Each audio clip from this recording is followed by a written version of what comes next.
La realidad de lo que sucede cuando el círculo más íntimo de un gran varón de la droga decide que la lealtad ha caducado es mucho más cruda de lo que cualquier serie de televisión se atrevería a proyectar en sus pantallas. En ese preciso instante en que el compadre, el hermano de sangre o el hijo predilecto deciden que su supervivencia es más valiosa que el código del silencio, se firma la sentencia de muerte de imperios que parecían blindados contra la ley. Aquí en Legado Mexicano analizamos cómo estas traiciones no son simples actos de cobardía, sino movimientos estratégicos en un tablero donde la recompensa es la libertad, o al menos evitar una cadena perpetua en una caja de concreto.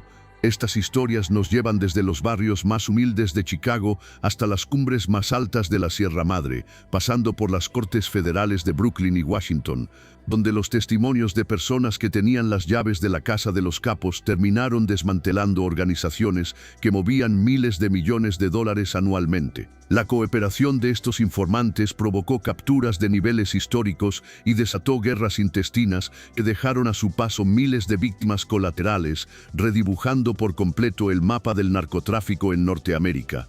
Iniciamos este expediente con la historia de los gemelos Pedro y Margarito Flores, dos nombres que Joaquín El Chapo Guzmán jamás imaginó que se convertirían en su perdición definitiva.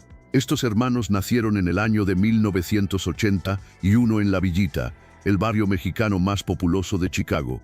Aunque solo hubo 17 minutos de diferencia en su nacimiento, compartieron décadas de una lealtad criminal absoluta hasta que el peso de la realidad los obligó a claudicar. Durante gran parte de la primera década del siglo XXI, estos hermanos fueron considerados los distribuidores más eficientes y poderosos de la historia de Chicago.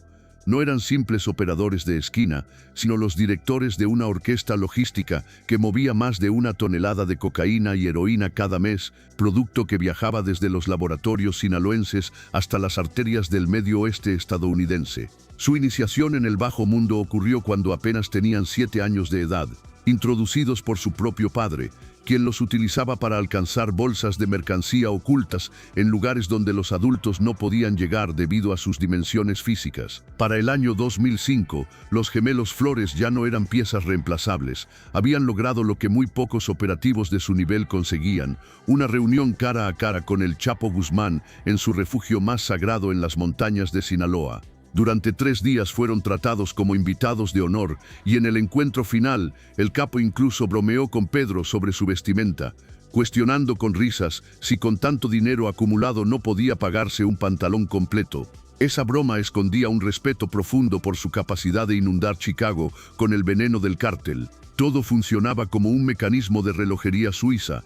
Pedro coordinaba a 15 repartidores en la ciudad mientras Margarito manejaba las relaciones internacionales con los proveedores. El dinero fluía de forma obscena, permitiéndoles vivir en mansiones y conducir flotas de autos de lujo. Pero en el año 2008, la guerra entre el cártel de Sinaloa y la organización de los Beltrán Leiva convirtió a Culiacán en un matadero. Los Flores comprendieron que en ese conflicto ellos eran piezas desechables y durante 9 meses de una tensión nerviosa insoportable, se convirtieron en topos de la Administración de Control de Drogas. Grabaron conversaciones telefónicas directas con el Chapo Guzmán, documentaron cada envío de heroína y revelaron las rutas secretas que utilizaban para cruzar la frontera. El 30 de noviembre del año 2008, los gemelos se entregaron voluntariamente a las autoridades de los Estados Unidos, una noticia que cayó como una granada en el mundo criminal. Su testimonio permitió la acusación de más de 50 traficantes de alto rango, y aunque enfrentaban la posibilidad de morir en prisión, fueron sentenciados a solo 14 años debido a su cooperación extraordinaria. Irónicamente, el mismo Chapo que los rescató de un secuestro en el año 2003 fue el hombre al que Pedro Flores hundió con su testimonio en la corte de Brooklyn en 2018, apareciendo con su uniforme de recluso para detallar precios y métodos operativos. Hoy los hermanos están libres bajo el programa de protección de testigos, transformados de varones de la droga a consultores del gobierno, mientras sus esposas, Valeria Gaitán y Viviana López, también purgaron sentencias por haber ocultado y gastado millones de dólares del imperio que ellos construyeron. Esta puerta abierta por los Flores facilitó que otros pesos pesados decidieran hablar, como es el caso de Sergio Villarreal Barragán, alias El Grande. Su apodo no era una exageración. con una estatura de 1,98 m y un peso de 115 kilogramos. Su presencia física era imponente, pero el alcance de su traición fue lo que verdaderamente sacudió las estructuras del poder en México. Nacido en el año de 1969 en Torreón, Coahuila, inició su carrera del lado de la ley al ingresar en 1990 a la Policía Judicial de Coahuila y posteriormente a la Policía Federal en Nuevo Laredo. Sin embargo, la línea entre el orden y el caos se borró rápidamente cuando comenzó a colaborar con el Cártel de Juárez. Tras la muerte de Amado Carrillo Fuentes en 1997, el Grande se consolidó como el representante de la organización en todo el norte del país, convirtiéndose en el principal abastecedor de sustancias de la región. Su verdadero ascenso ocurrió al unirse a los Beltrán Leiva, donde llegó a ser el brazo derecho de Arturo el Barbas Beltrán Leiva. El Grande no era un administrador de escritorio. Él mismo confesó haber participado en más de 90 ejecuciones y torturas brutales. En sus declaraciones ante las autoridades mexicanas, narró con una frialdad sociópata cómo levantó y golpeó hasta la inconsciencia a Mario Pineda Villa solo porque no era de su agrado personal.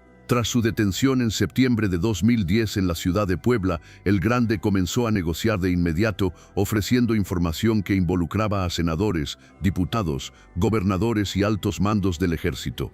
Fue extraditado en el año 2012 y se convirtió en el testigo estrella de los Estados Unidos, revelando detalles explosivos sobre la corrupción gubernamental. Su testimonio más letal ocurrió en enero de 2023, durante el juicio contra Genaro García Luna, el exsecretario de Seguridad Pública. Villarreal declaró que desde el año 2001 García Luna recibía pagos millonarios del cártel para facilitar el movimiento de cargamentos y permitir el nombramiento de comandantes a conveniencia de los narcos. Incluso narró un evento que parecía sacado de una novela de espionaje, el secuestro del propio secretario de Seguridad por órdenes de Arturo Beltrán Leiva en el año 2008, simplemente para reclamarle que no contestaba sus llamadas y que estaba favoreciendo a la facción de Joaquín Guzmán. Según el Grande, los sobornos eran mensuales e incluían regalos extravagantes como motocicletas de edición especial. La cooperación de Sergio Villarreal fue tan valiosa que en noviembre de 2021 fue eliminado de la lista negra del Departamento del Tesoro y, según diversos reportes, hoy camina libre en alguna zona protegida de Houston. Este caso resulta especialmente perturbador para los archivos del legado mexicano, pues muestra cómo un hombre que participó en actos de violencia extrema puede terminar disfrutando de la libertad a cambio de sus palabras, demostrando que la información es la moneda más valiosa en el mercado de la justicia norteamericana. Siguiendo esta estela de traiciones dentro de la cúpula, llegamos al perfil de Edgar Valdés Villarreal, alias La Barbie, el estadounidense que jugó un doble papel mortal. Su historia es una paradoja constante.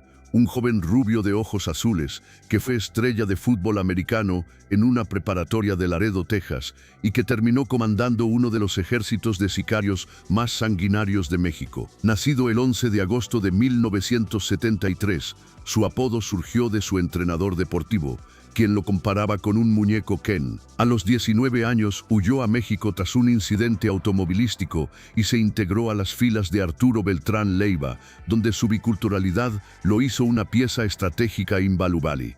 Lideró al grupo conocido como Los Negros, el brazo armado encargado de limpiar plazas mediante ejecuciones grabadas en video, decapitaciones y torturas que sembraron el terror en los estados de Morelos y Guerrero entre los años 2005 y 2011. Lo que casi nadie sabía en ese momento es que, según documentos judiciales desclasificados y revelados por investigaciones periodísticas en el año 2020, La Barbie fue informante de la Administración de Control de Drogas y del Buró Federal de Investigaciones entre los años 2008 y 2010. Mientras ordenaba masacres en Cuernavaca, Edgar Valdés Villarreal proporcionaba información sensible sobre los movimientos de su propio jefe y amigo, Arturo Beltrán Leiva. Durante su audiencia de sentencia en Atlanta, en el año 2018, él mismo confirmó que su interés siempre fue entregarse y que el gobierno estadounidense le pidió permanecer infiltrado para desmantelar la organización desde adentro.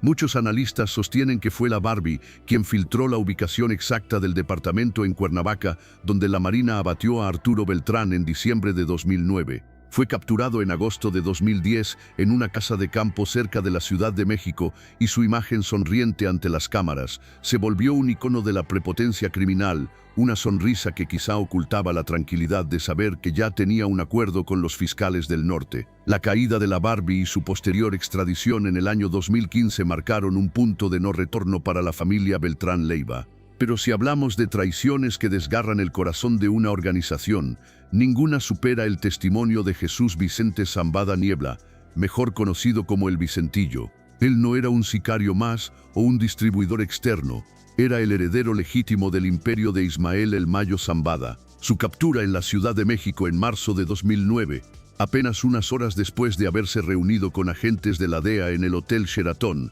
fue el inicio de un proceso judicial que desnudó las entrañas del cártel de Sinaloa como nunca antes. El Vicentillo alegó inicialmente que tenía un acuerdo de inmunidad con el gobierno de los Estados Unidos a cambio de proporcionar información sobre cárteles rivales, una estrategia de gestión de inteligencia que el gobierno estadounidense negó públicamente, pero que el juicio pareció confirmar en sus matices.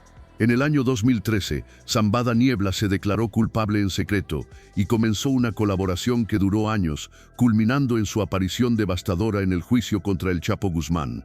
El hijo del Mayo describió cómo su padre y su compadre operaban con la complicidad de generales del ejército y altos funcionarios de la presidencia. Reveló los diarios donde anotaba los sobornos, las rutas de los aviones de carga y la forma en que utilizaban los trenes para mover toneladas de mercancía hacia el norte. Lo más impactante fue ver a un hijo traicionando la estructura que su propio padre había construido, aunque muchos sospechan que fue el propio Mayo quien autorizó la entrega de su hijo para salvarle la vida y asegurar el futuro de la familia en territorio estadounidense. El Vicentillo fue sentenciado a 15 años en el año 2019, pero debido al tiempo ya cumplido y su cooperación excepcional, desapareció del sistema de prisiones federales en mayo de 2021, presumiblemente viviendo bajo una nueva identidad en los Estados Unidos, mientras su padre sigue siendo el hombre más buscado del mundo.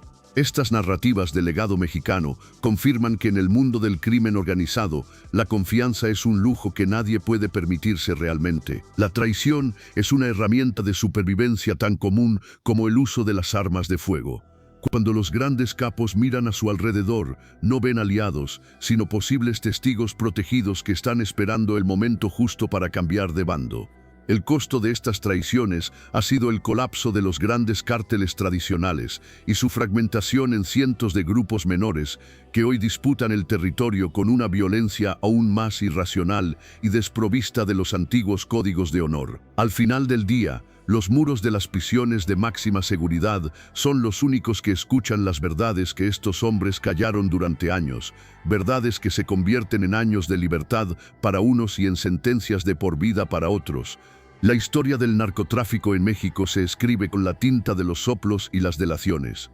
Cada captura espectacular que vemos en las noticias suele tener detrás la voz de alguien que estuvo sentado a la derecha del objetivo. Los gemelos Flores mostraron que ni el afecto de un padrino como el Chapo puede detener la ambición de un informante decidido. El Grande demostró que los verdugos pueden lavar su sangre con testimonios contra el poder político, y la Barbie evidenció que se puede ser el rostro de la violencia y el agente de la ley al mismo tiempo. El Vicentillo, por su parte, dejó claro que incluso los lazos de sangre son negociables cuando el Estado despliega todo su peso judicial. Este es el laberinto de espejos en el que se mueven los señores de la droga, un mundo donde la sombra del traidor es siempre más larga que la del sicario más fiel. A medida que avanzamos en este siglo XXI, las herramientas tecnológicas y los programas de protección de testigos se han vuelto tan sofisticados que la infiltración es casi total. Ya no se necesita un ejército para derribar a un capo. Basta con un teléfono celular grabando una conversación comprometedora o un contador que decide que no quiere pasar el resto de sus días en una celda fría. Los imperios que Amado Carrillo o Arturo Beltrán Leiva construyeron con tanto derramamiento de sangre se desmoronaron no por la falta de dinero o armas, sino por la fragilidad de la lealtad de quienes conocían sus debilidades. La traición es, En última instancia, el único final garantizado para quienes deciden transitar el camino del crimen organizado, un recordatorio de que en este juego, el último en hablar es el que pierde todo, y el primero en traicionar es el que tiene la oportunidad de empezar de nuevo en el anonimato de una vida protegida. El mapa de la violencia en México sigue cambiando, pero la lección permanece inalterable. No importa cuántos túneles construyas o cuántas mansiones poseas, siempre habrá alguien en tu mesa dispuesto a vender tu ubicación por una oportunidad de ver a sus hijos en libertad. La historia de estos 7 personajes es el espejo en el que se miran los capos de hoy, quienes paranoicos cambian de refugio cada noche, sabiendo que su peor enemigo no es el soldado que los busca en el monte, sino el asistente que les sirve el café cada mañana. La justicia, a veces lenta y a veces cuestionable en sus métodos de negociación, ha encontrado en la traición interna su arma más eficaz para penetrar en los santuarios de la impunidad, dejando tras de sí un legado de verdades incómodas que siguen sacudiendo los cimientos de la política nacional. En el complejo engranaje del narcotráfico, la lealtad es simplemente un precio que todavía no ha sido pagado. Y estas crónicas son la prueba definitiva de que cuando el martillo de la ley amenaza con caer, hasta los corazones más duros encuentran las palabras necesarias para comprar su salvación a costa de sus antiguos hermanos.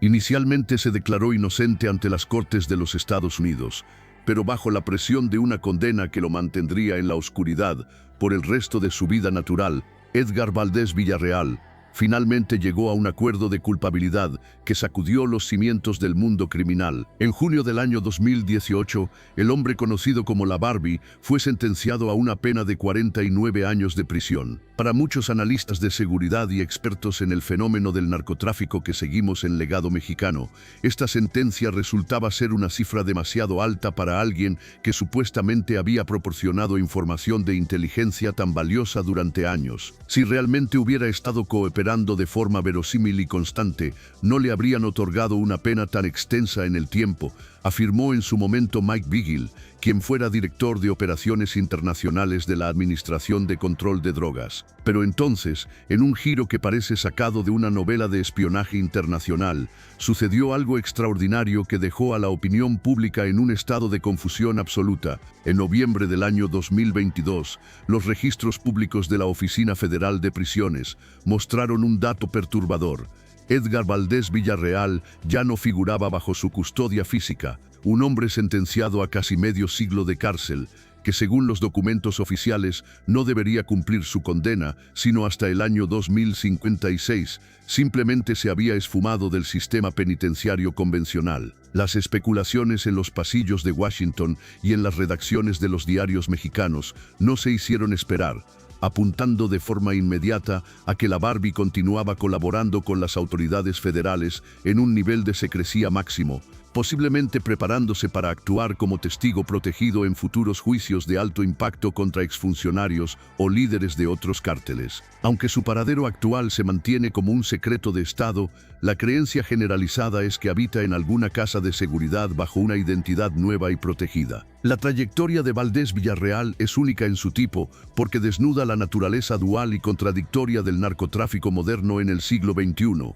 Fue un hombre capaz de ordenar eliminaciones de una brutalidad indescriptible y grabar interrogatorios sangrientos mientras, de forma simultánea, operaba como un infiltrado del gobierno que oficialmente lo perseguía. Un capo que sembraba el terror absoluto en las calles de Cuernavaca y Acapulco mientras entregaba fragmentos de información estratégica a las agencias en la capital estadounidense. Durante la audiencia donde se leyó su sentencia, Valdés, quien en su encierro se había convertido a la fe cristiana, declaró con una serenidad que muchos calificaron de cínica que sabía en su corazón que había hecho lo correcto y que Dios había liberado su vida por razones mucho mayores que la simple justicia humana. Estas palabras, sin embargo, resultan vacías y dolorosas cuando se contrastan con la realidad de las más de 150 personas que perdieron la vida de forma violenta durante su guerra encarnizada por el control total de la estructura de los Beltrán Leiva. Pero si la Barbie ejecutó un doble juego de proporciones peligrosas,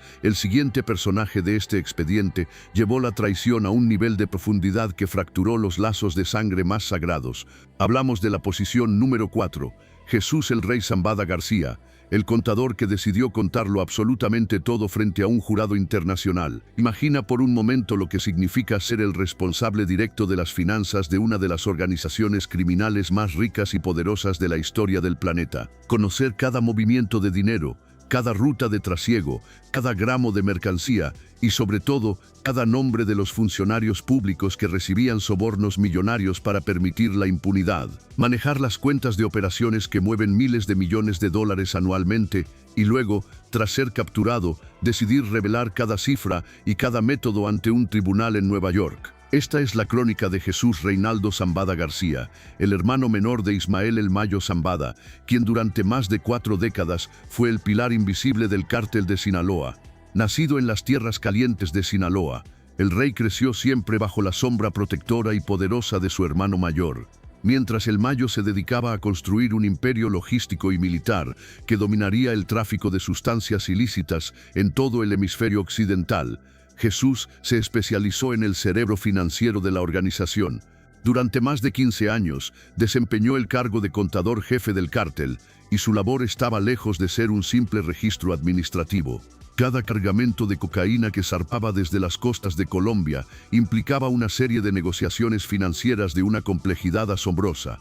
En noviembre del año 2018, cuando el rey se presentó a testificar en el proceso judicial contra Joaquín El Chapo Guzmán en Brooklyn, sus declaraciones dejaron a los presentes en un estado de estupefacción. Con una precisión matemática digna de un catedrático, explicó ante el jurado cómo se dividían los costos y las ganancias de un negocio que no conoce fronteras. El contador describió que un cargamento promedio de 15.000 kilogramos de cocaína se fragmentaba entre diversos inversionistas dentro de la misma organización sinaloense. Inicialmente, las ganancias se repartían en partes iguales con los proveedores colombianos, pero con el paso del tiempo, el grupo mexicano logró aumentar su participación en el mercado. El rey Zambada detalló cómo el valor del producto se multiplicaba exponencialmente según su destino final en territorio estadounidense. Por ejemplo, explicó que un solo kilogramo puesto en la ciudad de Los Ángeles se vendía en aproximadamente $20.000, tras restar los $7.000 de costos operativos de transporte.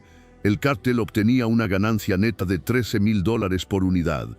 Para un envío de 15.000 kilogramos, esto se traducía en $195 millones para la organización, repartiendo $39 millones a cada uno de los 5 inversionistas principales. Sin embargo, en ciudades como Chicago, los riesgos aumentaban y con ellos los precios. El costo de transporte subía a $9.000 por kilo, pero el precio de venta alcanzaba los $25.000, produciendo $48 millones por cada socio involucrado. Pero el mercado más lucrativo y deseado siempre fue la ciudad de Nueva York. Allí, a pesar de que los costos de transporte se mantenían en $9.000, el precio de venta final llegaba a los $35.000 por cada kilogramo. Esto generaba una ganancia de $26.000 por kilo, lo que significaba que un solo envío de 15.000 kilogramos producía la astronómica cifra de $78 millones por inversionista, sumando un total de $390 millones para el cártel en una sola operación logística exitosa. El rey Zambada no solo recordaba los números, sino que describió con lujo de detalles los métodos de transporte que incluían aviones Boeing 747, narcosumergibles diseñados para evadir radares, contenedores marítimos camuflados y una flota interminable de vehículos terrestres que cruzaban la frontera diariamente. Pero la parte más devastadora de su testimonio para el Estado mexicano fue cuando profundizó en la red de corrupción gubernamental que permitía estas operaciones. Reveló que cargamentos enteros que viajaban desde Colombia hasta las costas de Chiapas eran custodiados por oficiales de la entonces Procuraduría General de la República y por agentes de la Policía Federal de Caminos, garantizando que la mercancía llegara a su destino sin contratiempos. Durante el juicio del Chapo, el rey fue implacable, identificó rutas, nombró plazas y confirmó que su hermano Ismael y Joaquín Guzmán Loera eran los líderes supremos de la federación. Pero su labor como testigo estrella no terminó en Brooklyn en el año 2018. Casi 5 años después, en febrero del año 2023, volvió a aparecer bajo las luces de la justicia norteamericana en el caso contra Genaro García Luna. En esa ocasión, el rey declaró bajo juramento que él personalmente entregó 2 maletines cargados de billetes al exsecretario de Seguridad Pública de México. El primer maletín, que contenía $3 millones, fue entregado cuando García Luna dirigía la Agencia Federal de Investigaciones durante el sexenio de Vicente Fox. El segundo maletín, con $5 millones, fue entregado en el año 2007, cuando el funcionario ya ostentaba el mando total de la seguridad nacional. Según el rey, estos pagos millonarios garantizaban protección absoluta para su hermano el Mayo, incluyendo información sobre operativos militares y la eliminación coordinada de grupos rivales. Capturado originalmente en octubre del año 2008 en la Ciudad de México, el rey Zambada controlaba en ese entonces la logística del aeropuerto internacional de la capital, por donde transitaron cientos de toneladas de droga. Incluso se dice que tras la fuga del Chapo en el año 2001, fue él quien coordinó el helicóptero que lo puso a salvo y lo trasladó con escolta policial a un refugio seguro. A pesar de enfrentar la posibilidad de morir en una celda, su decisión de colaborar le otorgó una reducción sustancial de su condena. Para el año 2022, Jesús Zambada García era oficialmente un hombre libre. Su nombre fue eliminado de las bases de datos de prisioneros y su estatus como narcotraficante fue revocado de las listas negras del Departamento del Tesoro. Sin embargo, la historia del rey tiene un desenlace que muchos califican de surrealista en el contexto de la narcocultura que analizamos en Legado Mexicano. En julio del año 2024, el antiguo financiero del cártel reapareció públicamente en un podcast de música regional mexicana, usando un sombrero de estilo urbano y lentes oscuros para ocultar parcialmente su identidad. En esa entrevista, anunció un cambio de vida radical. Se había convertido en compositor de narcocorridos. Declaró con aparente convicción que ya no tenía vínculos con el mundo del crimen y que durante sus años de aislamiento en prisión descubrió un don para la música que decidió explotar al recuperar su libertad. Su primera producción discográfica, titulada justamente El Rey Zambada, narra su propia historia desde su infancia en Sinaloa hasta los días más oscuros de su extradición. Al final de su intervención mediática, envió un mensaje cargado de una emoción difícil de clasificar a su hermano Ismael, afirmando que aunque sabía que nunca volverían a verse para no causarle problemas legales adicionales, le enviaba un abrazo con todo su corazón. Resulta irónico y doloroso que mientras el rey disfruta de su nueva faceta como músico en algún lugar de los Estados Unidos, su hermano mayor fue arrestado en julio del año 2024 en Texas, tras un presunto engaño de los hijos del Chapo, enfrentando ahora una sentencia de cadena perpetua a los 76 años de edad. Este caso ejemplifica la destrucción de los lazos familiares más elementales bajo la presión de un sistema judicial que sabe cómo utilizar la información como moneda de cambio. Un hermano que conocía la intimidad de las operaciones decidió que su propia vida valía más que el secreto compartido. Y si esta traición fraternal les resulta impactante por su carga emocional, prepárense para conocer la historia de un hijo que hizo exactamente lo mismo con su progenitor. Hablamos de la posición número 3, Vicente Zambada Niebla, mejor conocido como el Vicentillo, el heredero que terminó hundiendo al hombre que más amaba.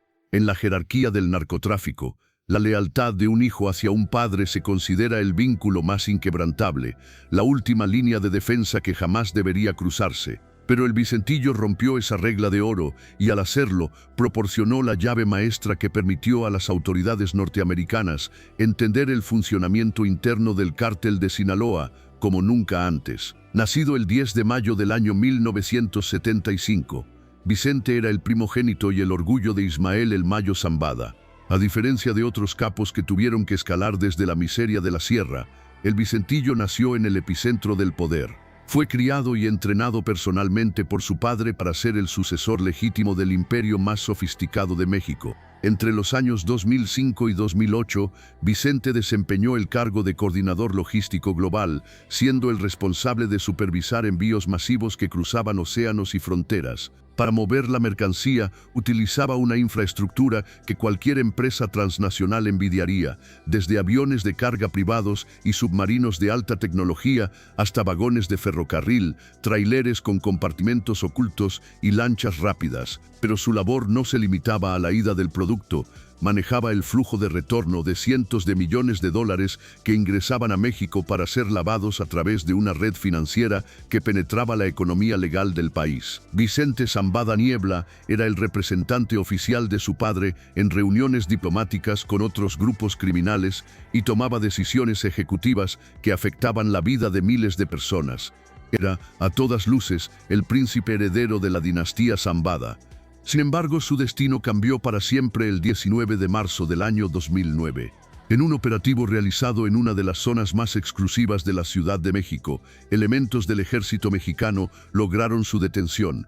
Aquella captura fue interpretada como un golpe mortal a la línea de sucesión del Mayo, pero lo que sucedió después de que el Vicentillo fue extraditado a los Estados Unidos fue lo que realmente cambió la historia. En un principio, su defensa legal intentó una estrategia audaz y polémica. Afirmaron que Vicente tenía un acuerdo de inmunidad previo con la Administración de Control de Drogas, el cual le permitía operar a cambio de entregar información sobre los cárteles enemigos, como los Beltrán Leiva o los Zetas. Aunque el gobierno de los Estados Unidos negó oficialmente la existencia de tal pacto, la documentación presentada por sus abogados reveló reuniones secretas en hoteles de lujo que pusieron en entredicho la ética de la guerra contra las drogas. Finalmente, el Vicentillo decidió abandonar su estrategia de confrontación y se declaró culpable en el año 2013, iniciando una etapa de colaboración que duraría casi una década. Su testimonio durante el juicio del Chapo Guzmán en el año 2019 fue, quizás, el más detallado y dañino de todos los que se escucharon en la corte de Brooklyn. Con una calma que resultaba inquietante, el hijo del Mayo describió ante el jurado cómo su padre y su compadre Joaquín tomaban decisiones sobre quién debía vivir y quién debía morir, cómo se coordinaban con los generales de más alto rango en el ejército mexicano para proteger sus rutas y cómo el dinero del narco financiaba campañas políticas enteras. Fue un espectáculo doloroso ver a un hijo desnudando las operaciones de su propio padre ante una justicia extranjera. A pesar de la gravedad de sus crímenes, su cooperación excepcional le valió una condena de solo 15 años, la cual se dio por cumplida en mayo del año 2021 debido al tiempo transcurrido en prisión preventiva y a los beneficios por buena conducta. Hoy, Vicente Zambada Niebla vive en el anonimato total dentro del territorio de los Estados Unidos, presumiblemente bajo el ala protectora del gobierno al que alguna vez combatió. Se dice que su padre, el Mayo, autorizó tácitamente esta traición para asegurar que su hijo no muriera en una celda y pudiera tener una vida fuera del ciclo de violencia que ha consumido a tantas generaciones de su familia. Estas historias que hoy documentamos en Legado Mexicano son la prueba fehaciente de que en el mundo del narcotráfico la lealtad es simplemente una mercancía con un precio variable. Cuando el sistema judicial de los Estados Unidos pone su peso sobre un individuo, los códigos de honor, los compadrazgos y los vínculos de sangre suelen derretirse bajo la promesa de una segunda oportunidad. La traición es, al final del día, la herramienta más efectiva de supervivencia en un entorno donde la única certeza es la cárcel o la tumba.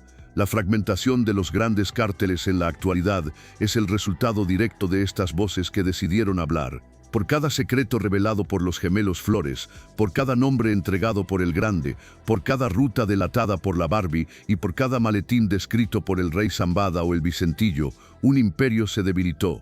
La impunidad ya no es un cheque en blanco en el México del siglo XXI, porque los capos han descubierto que su mayor enemigo no es el soldado que los busca en el monte, sino el aliado que se sienta a su mesa cada mañana, calculando en silencio cuánto vale su libertad.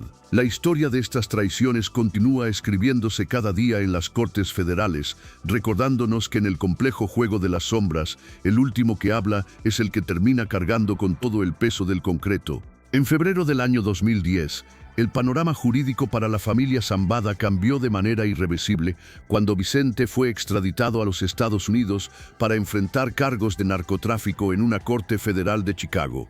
El heredero del imperio sinaloense se encontraba en una encrucijada vital, enfrentando una posible condena de cadena perpetua que lo borraría del mapa para siempre. Las acusaciones presentadas por los fiscales norteamericanos eran simplemente abrumadoras, centrándose en una conspiración masiva para poseer con la intención de distribuir múltiples toneladas de cocaína y heroína en territorio estadounidense. La fiscalía logró documentar con precisión quirúrgica que entre mayo del año 2005 y diciembre del año año 2008, el hombre conocido como el Vicentillo desempeñó un papel de alto nivel dentro del cártel de Sinaloa, siendo el responsable directo de coordinar muchos de los aspectos logísticos de sus operaciones internacionales. Bajo su supervisión, se gestionó la importación de múltiples toneladas de alcaloides desde las selvas de Colombia y los puertos de Panamá hacia el corazón de México para su posterior salto hacia el norte. El acuerdo de acusación detallaba una distribución de magnitudes industriales frecuentemente organizada en cargamentos que sumaban cientos de kilogramos a la vez, operando con una frecuencia mensual o incluso semanal que desafiaba a cualquier autoridad fronteriza. El Vicentillo no solo admitió su rol jerárquico, sino que confesó que proporcionaba estas sustancias de manera sistemática a distribuidores mayoristas de gran calado, incluyendo a los hermanos Pedro y Margarito Flores, quienes se encargaban de inundar las calles de Chicago con múltiples toneladas de producto. Sin embargo, en abril del año 2013 se produjo el evento que nadie en el mundo del AMPA esperaba. El Vicentillo decidió declararse culpable y aceptó formalmente un acuerdo de cooperación con el gobierno de los Estados Unidos. Esta noticia, que representaba una de las traiciones más significativas en la historia del crimen organizado, fue mantenida bajo un estricto secreto de Estado durante más de un año para salvaguardar su integridad física. Cuando finalmente el pacto se hizo público en abril del año 2014, los cimientos del narcotráfico se sacudieron violentamente. El hijo de Ismael El Mayo Zambada, el hombre que conocía cada rincón, cada contacto y cada secreto de la organización más poderosa del país, había decidido convertirse en el informante más valioso de la justicia norteamericana. La colaboración de Vicente Zambada Niebla fue tan profunda como devastadora. Proporcionó inteligencia de primer nivel que facilitó la acusación de docenas de narcotraficantes de alto rango en diversas cortes de todo el territorio estadounidense. Reveló rutas de transporte inéditas, métodos de ocultamiento sofisticados, nombres de contactos internacionales y, lo que resultó más doloroso para el sistema político mexicano, detalles minuciosos sobre la corrupción gubernamental que imperaba en el país. En escritos elaborados de su puño y letra desde la soledad de su celda, el Vicentillo documentó la existencia de una red masiva de sobornos que penetraba todas las capas del Estado. Según sus testimonios, policías municipales de diversos estados, jefes de dependencias federales estratégicas e incluso un general de alto rango de la Secretaría de la Defensa Nacional formaban parte de la nómina mensual que su padre administraba con frialdad. Estos pagos garantizaban que el cártel recibiera información anticipada sobre cualquier operativo policial en el estado de Sinaloa y aseguraban que los cargamentos millonarios llegaran a su destino sin ser interceptados por las fuerzas del orden. Esta información llegó a manos de investigadores y periodistas gracias a que Vicente, en un movimiento audaz, contactó a la periodista Anabel Hernández desde la prisión en el año 2011. En esas cartas y manuscritos, el heredero describía cómo el cártel de Sinaloa había mantenido pactos no escritos con el propio gobierno estadounidense desde hacía muchos años. Una revelación que puso en entredicho la ética de la guerra global contra las drogas. En enero del año 2019, la traición alcanzó su clímax mediático cuando Vicente Zambada Niebla testificó durante 3 días consecutivos en el juicio contra Joaquín El Chapo Guzmán en Brooklyn. Su testimonio fue un golpe demoledor al corazón de la defensa. Confirmó sin titubeos que su padre y el Chapo eran los líderes supremos de la estructura criminal, describió operaciones militares específicas, reveló alianzas políticas de alto nivel y confirmó la jerarquía organizacional del cártel. Las grabaciones telefónicas que él mismo realizó para la Administración de Control de Drogas, donde se le escuchaba discutir logística de cargamentos directamente con el Chapo Guzmán, fueron reproducidas ante el jurado, sellando el destino del capo sinaloense. En mayo del año 2019, el sistema judicial le otorgó al Vicentillo una sentencia de 15 años de prisión, lo que representaba una reducción drástica y casi milagrosa frente a la cadena perpetua que enfrentaba inicialmente. El juez encargado del caso reconoció que su cooperación había sido sustancial y fundamental para desmantelar redes que de otro modo habrían permanecido invisibles. Para el año 2024, el nombre de Vicente Zambada Niebla ya no figuraba en las bases de datos públicas del Sistema Penitenciario Federal de los Estados Unidos. Se cree que hoy vive bajo el estricto amparo del Programa de Protección de Testigos, habitando en algún rincón del país norteamericano, con una identidad completamente nueva. En enero del año 2025, una fotografía capturada en el Aeropuerto Nacional Reagan, en Washington, comenzó a circular en las redes sociales, mostrando a un hombre de aspecto común, con ropa casual y una apariencia física que distaba mucho de aquel joven arrogante y poderoso que alguna vez caminó por las calles de Culiacán. Mientras el hijo disfruta de una libertad ganada a costa de sus secretos, su padre Ismael El Mayo Zambada enfrentó su propio destino trágico en julio del año 2024. En circunstancias que todavía hoy generan un debate encarnizado en los círculos de poder, El Mayo fue arrestado en el estado de Texas, acusando públicamente a Joaquín Guzmán López, hijo de su antiguo socio, de haberlo secuestrado y entregado mediante un engaño a las autoridades estadounidenses. En agosto del año 2025, el legendario capo, que nunca había sido capturado en territorio mexicano, se declaró culpable de 2 cargos criminales, enfrentando ahora la perspectiva de pasar el resto de sus días tras las rejas en una prisión de máxima seguridad. La ironía para los archivos del legado mexicano es absoluta y cruel. El hombre que evadió a la justicia durante más de 4 décadas terminó en una celda en gran parte debido a la información que su propio hijo había entregado a los fiscales años atrás. En diversos documentos judiciales, Vicente expresó que el miedo por la seguridad de su familia era su motor principal, sabiendo que las personas de las que habló no dudarían en ejercer una venganza sangrienta si lograban localizar su paradero actual. Sin embargo, en el complejo ecosistema del narcotráfico, las traiciones de sangre compiten en impacto con las traiciones de compadrazgo, ese vínculo que en la cultura mexicana se considera casi tan sagrado como la familia. Esto nos lleva directamente al expediente de Dámaso López Núñez, conocido como el Licenciado, el hombre que quebró los códigos de lealtad más profundos del mundo criminal sinaloense. Joaquín El Chapo Guzmán depositó en este hombre una confianza absoluta, creyendo que su formación académica y su trayectoria profesional lo hacían un aliado de honor. Fue un error que le costaría la libertad definitiva. Nacido el 22 de febrero del año 1966 en Sinaloa, Dámaso estudió leyes y comenzó su vida pública trabajando en la Fiscalía Estatal. Su ascenso fue constante hasta convertirse en un alto mando del sistema penitenciario mexicano a finales de la década de los 90. En el año 1999, el licenciado desempeñaba el cargo de subdirector de seguridad y custodia en el penal de máxima seguridad de Puente Grande, en Jalisco, donde se encontraba recluido un prisionero que cambiaría su vida. Joaquín Guzmán Loera. Lo que inició como una relación estrictamente profesional entre autoridad y reo, se transformó rápidamente en un vínculo de corrupción profunda y complicidad criminal. El 19 de enero del año 2001, cuando El Chapo protagonizó su primera y cinematográfica fuga del penal, Dámaso López Núñez fue identificado por la inteligencia federal como la pieza maestra que orquestó la salida desde el interior. Según los testimonios recopilados, el licenciado había construido una red de guardias pagados que facilitaron el movimiento del capo a través de los diversos filtros de seguridad. Aunque renunció a su cargo meses antes de la fuga, su trabajo de infiltración ya estaba concluido. Solo 8 meses después del escape, López Núñez reapareció en el radar de la inteligencia, pero ya no como funcionario público, sino como un miembro activo y de alto rango del cártel de Sinaloa. Durante los siguientes 15 años, construyó su propia estructura criminal bajo la protección directa de Guzmán Loera, encargándose inicialmente de la logística de refugios y ranchos de seguridad para mantener al capo fuera del alcance de los militares. La relación entre ambos hombres alcanzó niveles de intimidad familiar extraordinarios que suelen ser raros en este negocio. El Chapo Guzmán se convirtió en el padrino de bodas del hijo del licenciado, Dámaso López Serrano, apodado el Mini Lic. Por su parte, López Núñez fue honrado con el padrinazgo de una de las hijas gemelas que el Chapo procreó con Emma Coronel. Eran compadres en toda la extensión de la palabra, unidos por lazos de fe y de sangre que se suponían inquebrantables.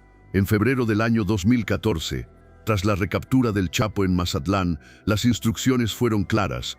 Dámaso debía asumir el liderazgo operativo de su facción para evitar el colapso del grupo mientras él enfrentaba el proceso legal. El licenciado comenzó entonces a consolidar su poder, preparándose para heredar el trono del narcotraficante más mediático del mundo. Pero en julio del año 2015, la historia dio otro vuelco cuando el Chapo escapó nuevamente, esta vez a través de un túnel de 1.5 kilómetros excavado hasta el penal del Altiplano, una operación en la que Dámaso también proporcionó un apoyo logístico vital. Tras la recaptura definitiva de Guzmán Loera en enero del año 2016 y su posterior extradición a los Estados Unidos un año después, el compadrazgo comenzó a desmoronarse bajo el peso de la ambición. Los hijos del Chapo Guzmán, conocidos popularmente como los Chapitos, no estaban dispuestos a ceder el imperio de su padre a un exfuncionario penitenciario. Consideraban que el liderazgo les pertenecía por derecho de sangre. La tensión entre ambas facciones escaló de forma violenta y sangrienta. En febrero del año 2017, se reportó un atentado fallido contra el Mayo Zambada y dos de los hijos del Chapo en una reunión en la sierra, y todas las sospechas apuntaron de inmediato hacia el licenciado como el autor intelectual de la traición. La guerra interna dentro del cártel de Sinaloa había estallado con una furia sin precedentes, llenando las calles de Culiacán con cuerpos de antiguos aliados. El 2 de mayo del año 2017, elementos de la Agencia de Investigación Criminal localizaron y detuvieron a Dámaso López Núñez en un lujoso departamento de la colonia Anzures, en la Ciudad de México, terminando así con sus aspiraciones de mando. En julio del año 2018, el licenciado fue entregado a las autoridades estadounidenses para enfrentar una letanía de cargos por conspiración para distribuir cocaína y metanfetaminas. Ante la perspectiva de morir en una celda de concreto, Dámaso decidió jugar su última carta, la información. El 22 de enero del año 2019, el hombre que una vez fue el protector del Chapo apareció en la Corte Federal de Brooklyn como el testigo estelar de la Fiscalía. Fue un encuentro cargado de una tensión emocional que se podía palpar en el aire de la sala. Cuando la fiscal le preguntó cómo se refería al acusado, el licenciado respondió con una frase que resonó en los archivos del legado mexicano: la gente le decía el Chapo, pero yo le decía Javier o mi compadre. Mientras pronunciaba estas palabras, Joaquín Guzmán lo observaba desde su asiento con una mezcla de incredulidad, dolor y una rabia contenida que no podía ocultar. Durante 3 días de un testimonio que resultó ser quirúrgico, Dámaso detalló la estructura jerárquica del cártel, confirmando que el Chapo y el Mayo eran los únicos jefes máximos y revelando detalles escabrosos sobre las ejecuciones ordenadas por su antiguo socio. El licenciado testificó bajo juramento que en el año 2004, el Chapo ordenó la eliminación de Rodolfo Carrillo Fuentes, hermano del Señor de los Cielos, simplemente porque consideraba que sus sicarios no le mostraban el respeto adecuado. También narró cómo en el año 2011, Guzmán Loera mandó neutralizar a su propio primo, Juan Guzmán Rocha, bajo la sospecha de que le había mentido sobre su ubicación real. Pero la revelación más explosiva y mediática de su intervención fue la que involucró directamente a Emma Coronel. López Núñez detalló frente al jurado cómo la esposa del Chapo coordinó diversos aspectos logísticos de la fuga del Altiplano en el año 2015, entregando mensajes y supervisando la compra del terreno por donde desembocaría el túnel. Esta declaración fue el detonante que eventualmente llevaría a la detención y condena de Coronel en el año 2024 en territorio estadounidense. A cambio de este desnudamiento total de la organización, el licenciado recibió una reducción masiva de su sentencia original, siendo condenado a solo 15 años de prisión. Sin embargo, el misterio sigue rodeando la figura de Dámaso López Núñez. En octubre del año 2021, su nombre desapareció repentinamente de la base de datos pública del Buró Federal de Prisiones, a pesar de que su fecha de liberación estaba programada para noviembre del año 2032. Fuentes del Departamento de Justicia confirmaron de forma extraoficial que su nivel de cooperación fue tan valioso, no solo en el caso del Chapo, sino también en la investigación contra Genaro García Luna, que su condena fue reducida aún más, permitiéndole ingresar al programa de protección de testigos con una identidad completamente nueva. Se cree que hoy vive en algún suburbio tranquilo de los Estados Unidos, lejos de la guerra que él mismo ayudó a desatar en Sinaloa. La traición del licenciado fue una de las más dolorosas para Joaquín Guzmán, porque representaba el colapso de la confianza en un hombre a quien le había entregado la seguridad de sus hijos y la logística de sus escapes más audaces. Hoy, mientras el Chapo Guzmán cumple su sentencia de cadena perpetua en la prisión de supermáxima seguridad de ADX Florence en Colorado, el legado de las traiciones que hemos analizado continúa reconfigurando el mapa criminal de México. El caso de Dámaso López Núñez es el recordatorio final de que en el mundo del narcotráfico, el compadrazgo y los lazos de fe no son más que ilusiones temporales que se desvanecen cuando el martillo de la ley amenaza con caer. La justicia estadounidense ha demostrado una capacidad asombrosa para fracturar las organizaciones más sólidas mediante el uso de la información como moneda de cambio por la libertad. Estas historias que hoy documentamos en Legado Mexicano son la prueba de que el silencio ya no es una garantía en el bajo mundo y que el aliado más cercano puede convertirse, en cuestión de segundos, en el testigo que cierre la puerta de la celda para siempre. La realidad del narcotráfico moderno se escribe en las salas de audiencias de Nueva York y Chicago, donde las voces de quienes alguna vez fueron los dueños de México hoy resuenan para comprar unos años de aire libre. La caída de los grandes imperios no siempre ocurre por una bala en la frente, sino por una palabra dicha en el momento adecuado frente a un micrófono federal. La lealtad, ese valor que tanto se presume en los corridos y en las series de ficción, ha demostrado ser el recurso más escaso y caro en la vida real de los capos. Al final del camino, cuando los lujos se acaban y la extradición se vuelve una realidad inevitable, hasta los corazones más endurecidos por la violencia encuentran el camino hacia la delación como su única tabla de salvación en un océano de concreto y soledad.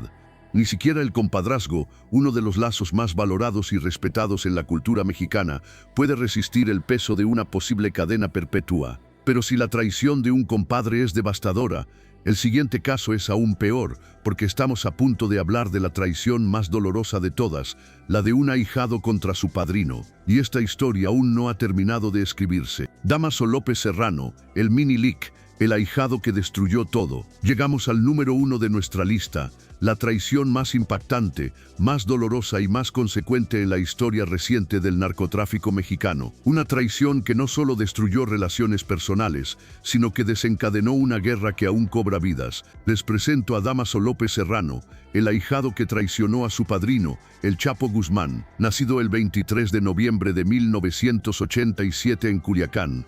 Dámaso López Serrano tuvo un destino trazado desde la infancia. Su padre era el licenciado, el compadre del Chapo. Su padrino de bodas fue nada menos que Joaquín Guzmán Loera, el capo más famoso del mundo. Cuando el Mini Lick tenía apenas 14 años, su padre dejó su cargo como funcionario penitenciario y se unió al cártel de Sinaloa. La vida de la familia cambió radicalmente. De una existencia de clase media, los López Serrano pasaron al lujo extremo. Las cuentas de redes sociales identificadas tras su captura mostraban la vida de un narco junior típico. Armas de alto calibre, animales exóticos, autos de lujo, bebidas alcohólicas premium. El joven creció en un mundo donde el dinero ilícito fluía sin límites. A diferencia de otros narcotraficantes que comenzaron desde abajo, el ahijado del jefe entró al negocio por la puerta grande. Era el hijo del compadre del jefe y el protegido del capo más poderoso de México.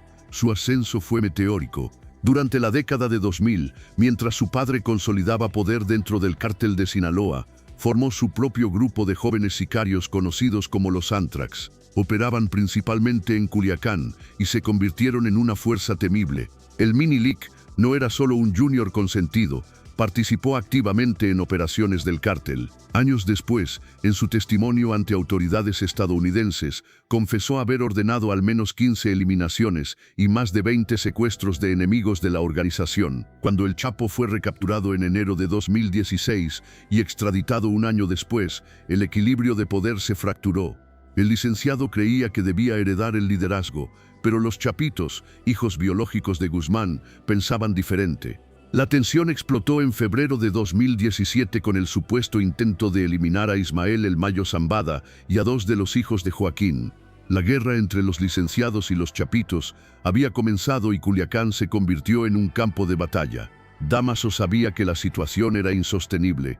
Su padre fue detenido en mayo de 2017 y él estaba siendo perseguido tanto por autoridades como por sus antiguos socios. Tomó entonces una decisión sin precedentes. El 27 de julio de 2017, a sus 29 años, se entregó voluntariamente a agentes de la DEA en Calexico, California. El Departamento de Justicia lo calificó como el narcotraficante mexicano de mayor rango que se ha entregado a las autoridades estadounidenses. La rendición voluntaria le dio ventaja para negociar, y vaya que negoció. Acordó cooperar completamente con el gobierno estadounidense a cambio de una reducción masiva de sentencia. En enero de 2018 se declaró culpable de conspiración para distribuir cocaína, metanfetamina y heroína. Podría haber enfrentado décadas en prisión, pero su sentencia final fue de solo 6 años. Pero lo más valioso no era solo la información sobre operaciones del cártel, era su conocimiento íntimo de la familia Guzmán. Como ahijado, había estado en reuniones familiares, conocía secretos personales y había presenciado conversaciones privadas. Su testimonio confirmó que los Chapitos ordenaron el asesinato del periodista Javier Valdés en mayo de 2017 en Culiacán. Esta revelación sacudió a México y a la comunidad periodística internacional. Valdés, ganador del Premio Internacional de Libertad de Prensa, había sido eliminado por reportar sobre el narcotráfico. El Mini-Leak también proporcionó información sobre la estructura financiera, rutas de tráfico, contactos con autoridades corruptas y detalles sobre la producción de fentanilo, la sustancia que ahora genera las mayores ganancias. En septiembre de 2022, tras cumplir 5 años en prisión, fue liberado bajo libertad condicional e inscrito en el programa de testigos colaboradores. Su tarea era seguir proporcionando información. Periodistas especializados revelaron que se le permitía mantener comunicación con antiguos socios para recopilar información para el FBI. Era un topo activo incluso después de su liberación. Durante 2022 y 2023, concedió entrevistas proporcionando información sobre la estructura actual del cártel de Sinaloa y el conflicto interno. Pero entonces sucedió algo que nadie esperaba. En diciembre de 2024, Dámaso López Serrano fue arrestado nuevamente en Virginia por conspiración para traficar fentanilo. El FBI había estado investigándolo durante 8 meses, utilizando llamadas interceptadas y 3 informantes que se hicieron pasar por socios. Las grabaciones mostraban a López Serrano planeando importar fentanilo desde México hacia California, hablando de ganancias potenciales y cómo financiaría la operación vendiendo propiedades familiares.